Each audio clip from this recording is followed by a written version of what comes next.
ସାଙ୍ଗମାନେ, ଗଛ ଆମ ପାଇଁ ବହୁତ ଗୁରୁତ୍ୱପୂର୍ଣ୍ଣ। ଆପଣମାନେ ଭଲ ଭାବରେ ଜାଣିଥିବେ, ଗଛ ଦ୍ୱାରା ଆମେ ନିଶ୍ୱାସ ନେଉଛେ, ଗଛ ଦ୍ୱାରା ଆମ ଜୀବନ ବଞ୍ଚି ରହିଛି। ସେହିଭଳି କିଛି ଗଛ ଅଛି ଯାହାଦ୍ୱାରା ଆମେ ଧନର ମଧ୍ୟ ଲାଭ ପାଇପାରିବା। ଧନ ସମ୍ପତ୍ତି ଆମର ବଢ଼ିପାରିବ ଗଛ ଦ୍ୱାରା।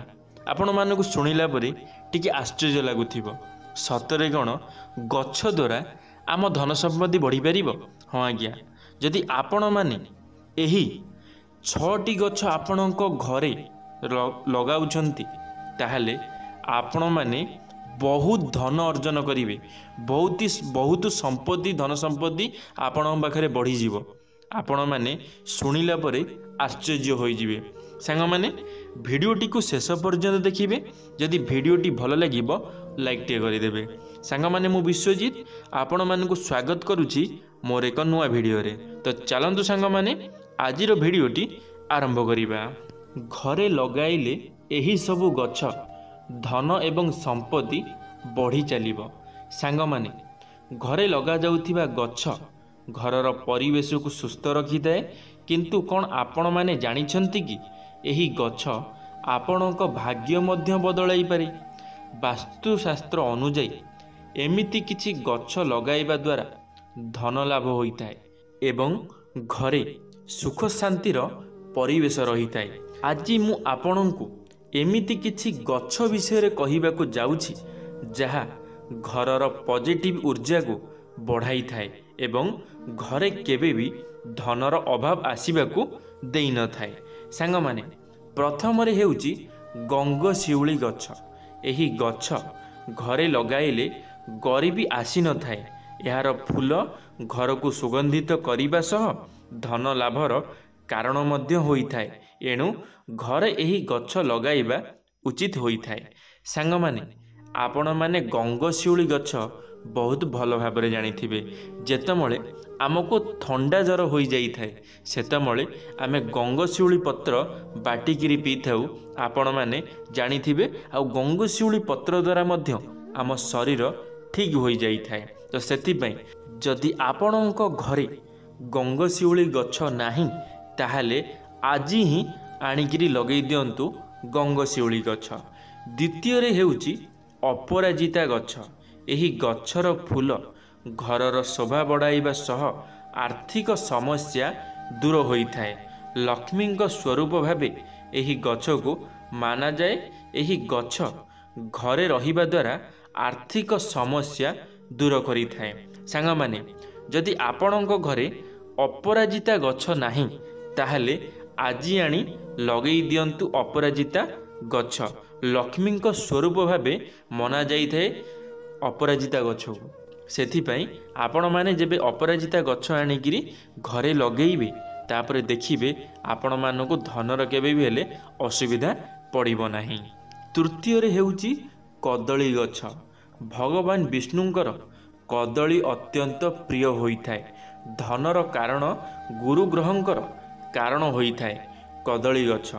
ଏହାକୁ ଘରର ଐଶାନ୍ୟ କୋଣରେ ଲଗାଇବା ଦ୍ୱାରା ଧନ ବୃଦ୍ଧି ହୁଏ ଓ ଆର୍ଥିକ ସମସ୍ୟା ଦୂର ହୋଇଥାଏ।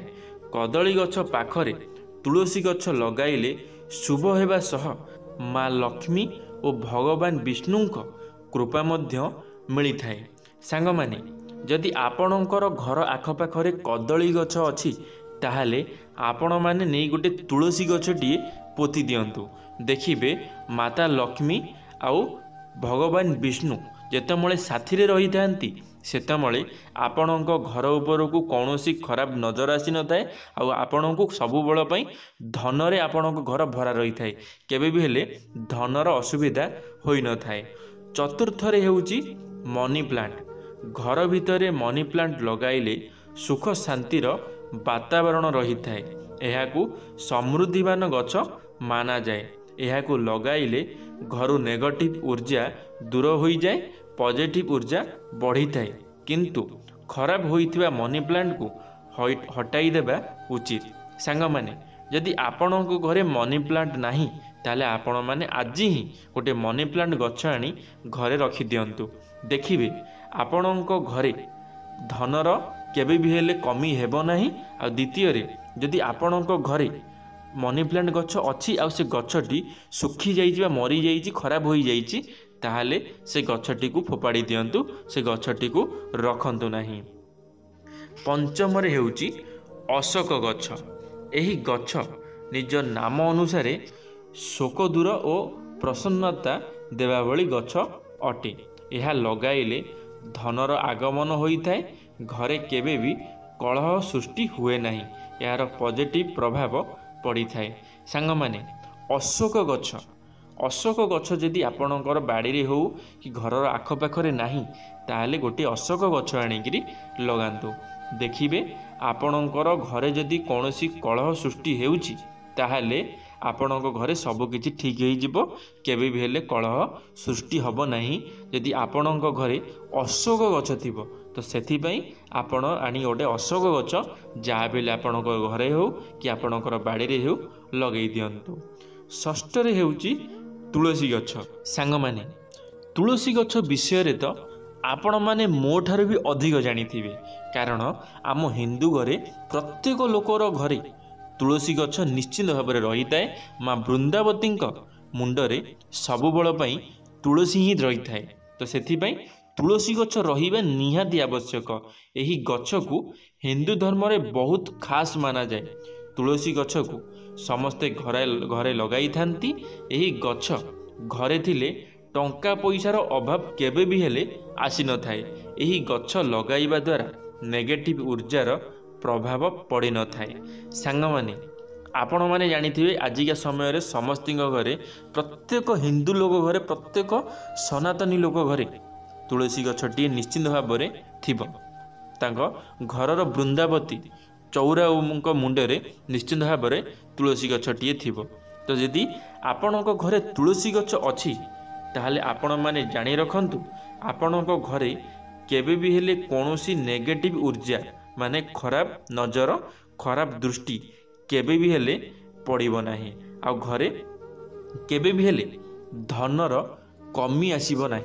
आपण माने जानिथिबे आजिका समय रे कहा घरे आपण माने निजे चिंता करी कहंतु कहा घरे धनर अभाव अछि कहंतु। गोटे समय थिला लोक माने लो क्वालिटी थिले, गरीब लोक थिले, हेले आजिका समय रे समस्ते मिडिल क्लास, कि हाई फाई तो किए मिडिल क्लास। क्या भी आपण मैंने कहीपरेनि कि जड़े गरीब बोली, कारण से समय रे कथा अलग थिला, आजिका समय कथा अलग। आजिका समय बहुत फरक हो जाइए। तो सेथिपई यदि आपणक घरे तुलसी गछ अच्छी ताहले से तुलसी गछ को केबे भी सुखिबा पे देबे नहीं।